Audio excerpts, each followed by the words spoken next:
The Making of an Acharya, the Story of Shukra. In the serene hermitage of Maharishi Bhrigu, a divine child was born to his wife, Kavyamata. The forest rejoiced, and the heavens showered blessings, for this was no ordinary child. They named him Shukra. He was born with a light of supreme intelligence in his eyes. Even as a young boy, Shukra's wisdom was astounding. He could grasp the most complex hymns and philosophical concepts with ease. He would often sit with the senior disciples of his father, debating the scriptures and leaving them speechless with his profound insights. To provide his gifted son with the best education, Maharishi Bhrigu took him to the famed ashram of the great Sage Angirasa, a master of all Vedas and Shastras. Young Shukra, with a thirst for knowledge, bowed respectfully at the gates of the renowned Gurukul. In the ashram, Shukra met another brilliant student, Brihaspati. He was the son of their guru, Sage Angirasa. Though both were equals in intellect and eagerness to learn, a subtle rivalry began to brew between the two promising pupils. During lessons, Shukra's answers were always as sharp and insightful as Brihaspati's.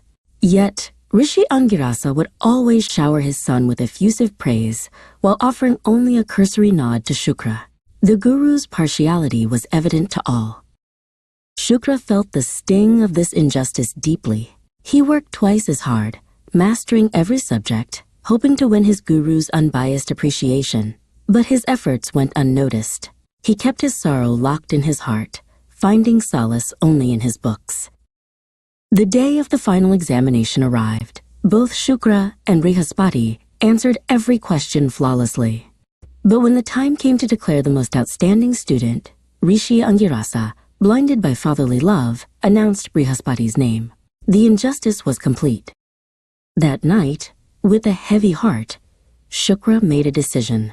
He could not learn where knowledge was not the highest virtue. Under the cover of darkness, he left the ashram, carrying nothing but his self-respect and a burning desire to find a truly impartial guru.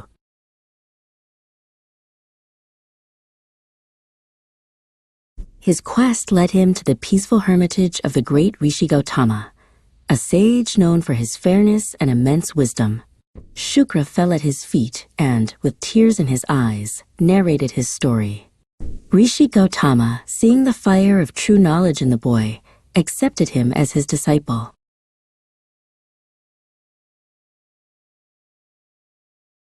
Under the tutelage of Sage Gautama, Shukra's genius blossomed.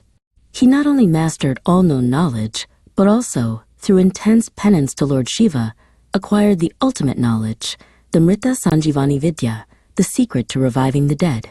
He was no longer just Shukra. He had become the great Shukracharya.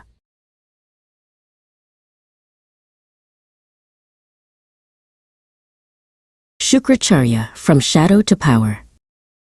In a peaceful ashram nestled among whispering forests, two young prodigies, Shukra and Brihaspati, learned the Vedas under their teacher, Sage Angirasa. Though both were brilliant, Shukra felt his efforts were often overlooked. Angirasa often praised his own son, Brihaspati, more openly. Shukra kept silent, but his heart ached. "I have mastered these mantras," he thought, "yet I remain unnoticed." Word came that the Devas sought a royal priest. To Shukra's shock, Brihaspati was chosen. A shadow, or chaya, of Shukra was briefly used for rituals, a symbol of his sidelined role. Humiliated, he quietly left the assembly. The Asuras, who respected courage and wisdom, welcomed Shukra with honor. "Great sage," their king bowed, "you shall be our guru. Teach us the path of knowledge and power." Shukra accepted, vowing to guide those who seek justice. Shukra knew that to protect the Asuras, he needed Sanjeevani Vidya, the knowledge to revive the fallen. For thousands of years, he undertook a great penance, enduring hunger, thirst, and isolation to prove his worth. Lord Shiva, moved by his devotion, finally appeared. "Shukra, your penance is worthy," he said. "I grant you the Sanjeevani mantra, the power to bring life where there is death." Shukra bowed deeply, vowing to use the wisdom honorably. Meanwhile, Jayanti, daughter of Indra, observed Shukra's penance from afar. She saw his focus, his self-control, and the nobility of his heart. Silently, she tended to his needs, bringing water and protecting him from wild beasts. In time, Shukra recognized her devotion and noble spirit. They married, forming a bond of respect, intellect, and love. Jayanti became his partner, and through her wisdom, he learned even more about balance and dharma. Once a shadow priest ignored by the Devas, Shukracharya had now become the guru of the Asuras, master of Sanjeevani Vidya, and husband to the wise Jayanti. His rivals now looked on with respect and caution. Through patience, perseverance, and devotion, Shukra transformed insult into honor, shadow into light, and solitude into legacy. He proved that true power comes from wisdom guided by integrity and heart.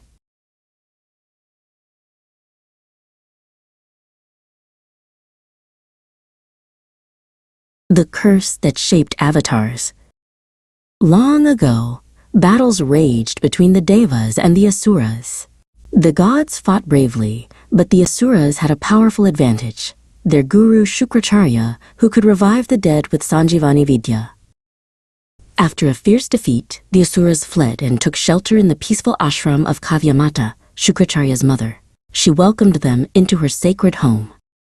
Unable to stop the Asuras, the Devas prayed to Lord Vishnu. They told him the demons were hiding under the protection of Kavyamata. When the gods reached the ashram, Kavyamata used her spiritual power to stop them. With a single moment of focus, she froze the entire Deva army in place. Seeing the gods helpless and the Asuras regaining strength, Vishnu acted swiftly. He released his Sudarshana chakra to break the spell.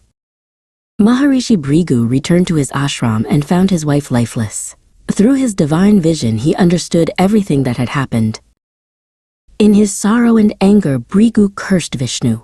"You will be born among humans and suffer separation from those you love."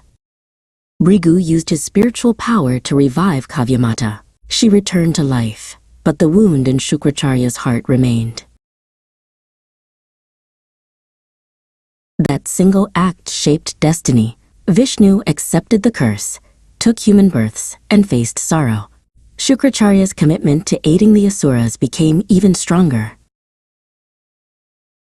The great churning of the ocean. Durvasa's gift and the curse. Long ago, the powerful sage Durvasa offered a beautiful, fragrant garland to Indra, the king of the Devas. Indra, distracted and proud, casually placed the sacred gift on his elephant, Airavata, who promptly threw it to the ground and trampled it. Seeing this disrespect, Durvasa's famous temper flared. "Your pride has blinded you, Indra," he roared. "For this insult I curse you and all the Devas to lose your strength, your fortune, and your glory." Instantly, the Devas felt their divine power begin to fade away. Shukracharya and the rise of the Asuras. As the Devas grew weaker, their sworn rivals, the Asuras, began to grow stronger. The Asuras were guided by their brilliant teacher, Shukracharya, who knew many secrets and powerful spells. Under the command of their mighty King Bali, the Asuras saw their chance. They launched a great attack on the heavens, and the weakened Devas could not stop them. Defeated and powerless, the Devas were driven from their home. The ocean must be churned. In their desperation, the Devas sought the help of the wise and powerful Lord Vishnu. "Do not despair," Vishnu told them calmly. "There is a way to restore your power. Deep within the ocean of milk lies the Amrita, the nectar of immortality. You must churn the ocean to bring it to the surface." But this was a task too great for the Devas alone. "You must," Vishnu advised, "ask for the help of your enemies, the Asuras. Promise them a share of the nectar." The churning begins. A fragile truce was formed. The Devas and Asuras worked together to lift the colossal Mount Mandara to use as a churning rod. The giant serpent king, Vasuki, agreed to be the churning rope.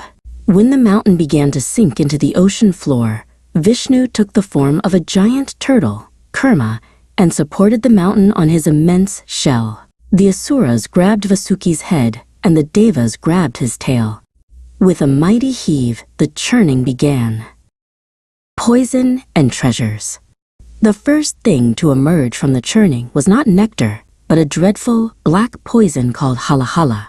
Its fumes were so deadly, they threatened to destroy the entire universe. As everyone fled in terror, the noble Lord Shiva stepped forward.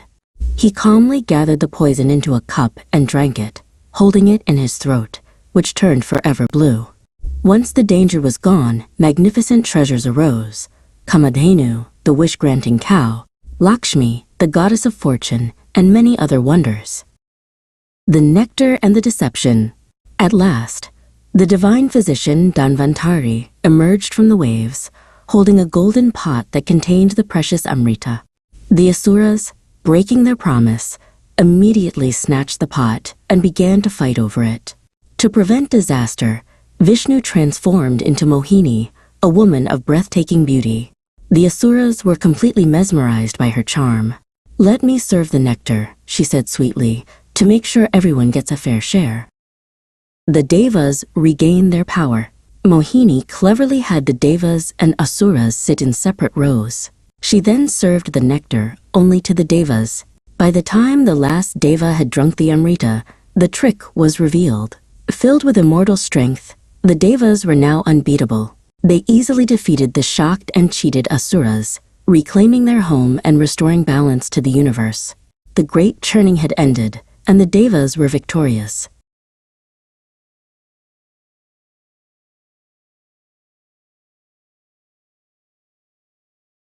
Kacha and Devayani.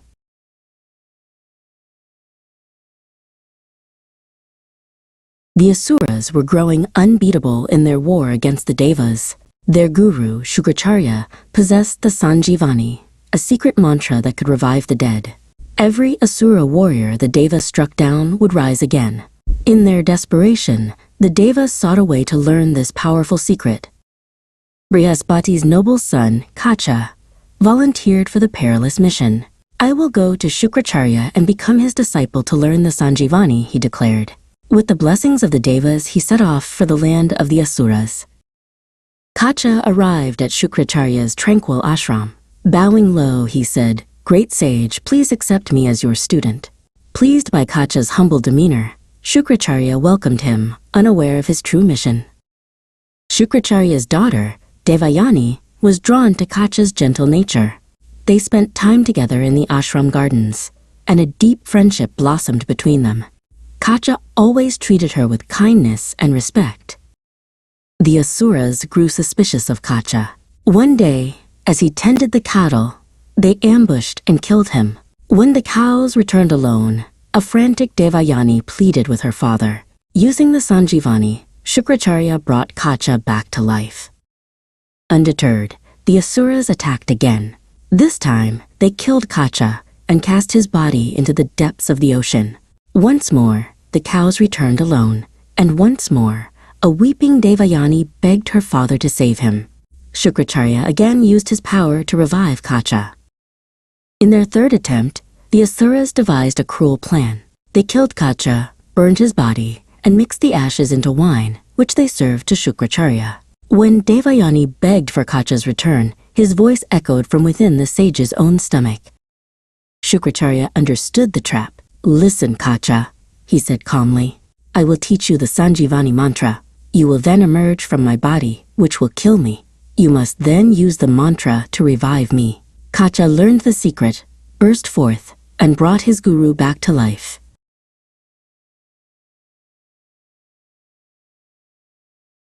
Overjoyed, Devayani asked Kacha to marry her. But Kacha gently refused. "I have been reborn from your father," he explained. "You are now like a sister to me." Heartbroken and angry, Devayani cursed him.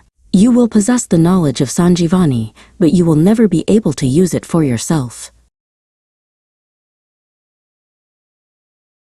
Kacha accepted the curse with grace. "Though I cannot use this power for my own benefit, I will teach it to others for the good of all," he vowed. He returned to the realm of the Devas, his mission complete, leaving Devayani to her own destiny. Devayani and Sharmishta. Shukracharya, the wise preceptor of the Asuras, was revered for his knowledge of the Sanjeevani Vidya, the power to revive the dead. He lived in the court of King Vrishparva, ruler of the Asuras. Shukracharya had a beloved daughter named Devayani, graceful and strong-willed. Devayani's closest companion was Sharmishta, the spirited daughter of King Vrishparva. Their friendship was known throughout the kingdom. Devayani and Sharmishta grew up together in Vrishparva's palace. They played, argued, laughed, and shared secrets like sisters. Though one was the guru's daughter and the other a princess, no difference stood between them until fate intervened. One day, Devayani and Sharmishta went to bathe in a serene forest lake with their companions. They left their clothes folded neatly on the bank. Indra, king of the Devas, wished to create discord between Shukracharya and the Asuras. He conjured a sudden breeze that scattered and mixed up the garments on the shore. As they emerged from the water, Sharmishta accidentally put on Devayani's undergarments. Devayani demanded Sharmishta remove them at once. Sharmishta refused. Devayani declared that her father was guru to Sharmishta's father and demanded respect. Sharmishta, proud of her royal birth, replied sharply and insulted Devayani's lineage. The quarrel turned vicious. Enraged by Devayani's bitter words, Sharmishta pushed her into a deep, dry well and left with her companions. Devayani, bruised and shocked, cried helplessly from the darkness below. King Yayati of the Bharata lineage was hunting in the forest. Thirsty and searching for water, he came upon the well. Hearing soft cries within, he peered in and saw Devayani. Moved by compassion, he pulled her out. Devayani, grateful and captivated by Yayati, confessed her feelings. Yayati, too, was enchanted by her beauty and strength. But he said gently, "I cannot marry you unless your father gives his consent." When Devayani returned and told her father about the insult and the well, Shukracharya was enraged. He confronted King Vrishparva and threatened to abandon the Asuras. Fearing the loss of their guru and his Sanjeevani Vidya, the Asuras begged for peace. Devayani demanded that Sharmishta become her lifelong servant. Shukracharya agreed to give Devayani in marriage to King Yayati. As dowry, Sharmishta and 1,000 Asura maidens were handed over as attendants to Devayani. Sharmishta silently accepted her fate to protect her father's kingdom. After the marriage, Shukracharya warned Yayati, "Sharmishta is Devayani's servant. You must never be involved with her. If you break this vow, I will curse you." Yayati agreed. Devayani treated Sharmishta fairly and gave her a residence in the shaded Ashok Vatika within Yayati's kingdom. Sharmishta remained graceful and dignified. In time, she approached King Yayati with desire in her heart. They secretly married, and she bore him sons. One day, Devayani saw Sharmishta's sons and asked about their father. Sharmishta claimed he was a Brahmana. But when her son Puru innocently told Devayani that Yayati was his father, the truth broke open. Devayani, heartbroken and furious, returned to her father. Shukracharya, enraged at Yayati's betrayal, cursed him. "Though still young, you will be struck with old age at once." Yayati pleaded. Shukracharya softened only slightly. "I cannot lift the curse, but you may pass your old age to someone willing."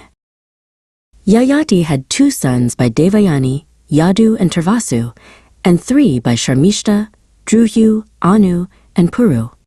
From Yadu came the Yadavas and, in time, Lord Krishna. From Puru came the Pauravas, including the Kauravas and Pandavas of the Mahabharata. Yayati asked each son to take on his old age. One by one, they refused, except Puru, youngest son of Sharmishta. He accepted his father's burden.